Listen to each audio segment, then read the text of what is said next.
Taste the Daily. 4.5 ஆண்டுகளாக மக்களை ஏமாற்றிவிட்டு தேர்தல் வரும் நேரத்தில் மக்கள் மீது அக்கறை இருப்பது போல ஸ்டாலின் நடிப்பதாக விழுப்புரம் மாவட்டம் திண்டிவனத்தில் நடைபெற்ற மக்களை காப்போம் தமிழகத்தை மீட்போம் சுற்றுப்பயணத்தின் போது அதிமுக பொதுச் செயலாளர் எடப்பாடி கே பழனிசாமி விமர்சித்தார். மேலும் தமிழக மக்களிடம் திமுக செல்வாக்கை இழந்துவிட்டதாகவும் அவர் சாடினார்.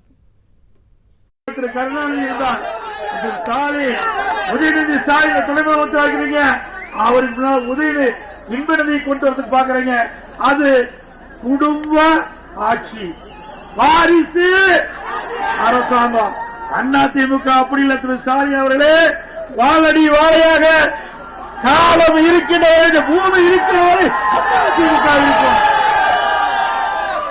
அன்பு அம்மாவர்கள் தெளிவா சட்டமன்றத்தில் குறிப்பிட்டாங்க, எனக்கு பின்னாலும் 100 ஆண்டு காலம் அதிமுக தொடரும். உங்களை போல மக்கள் செல்வாக்கிலிருந்து, கட்சியுடைய செல்வாக்கிலிருந்து வீடு வீடா கதவை தட்டி திமுக கட்சியில உறுப்பினராக என்று கெஞ்சுகின்ற அளவுக்கு கேவலமா போகல. இன்றைக்கு திரு ஸ்டாலின் தலைமையில் இருக்கின்ற திமுக கட்சிக்கு உறுப்பினர்கள் சேர்ப்பதற்கு ஓடோடி ஒவ்வொரு வீடா பிச்சை இருக்கிற மாதிரி எடுத்துக்கிட்டு இருக்கிறீங்க. நீங்களா எங்க கட்சி பத்தி பேசுறீங்க? இப்போ வீடு வீடா ஒண்ணு கொண்டாந்து கொடுத்துட்டு இருக்காங்க. உங்களுடன் ஸ்டாலின் மக்களை ஏமாற்றுவதற்கு சரி, இதுல நிறைய கொடுத்திருக்கிறாங்க. நீங்க பாத்தீங்கன்னா குடிநீர் அடிப்படை வசதி, பிறப்புச் சான்று, இறப்புச் சான்று, பாபா சாக்கடை, இப்படி சொத்து வரி. இத்தனை நாள 4 வருஷம் எங்க போனேன்? 4 வருஷம் திமுக ஆட்சி தானே. திமுக தான் ஆட்சி. இது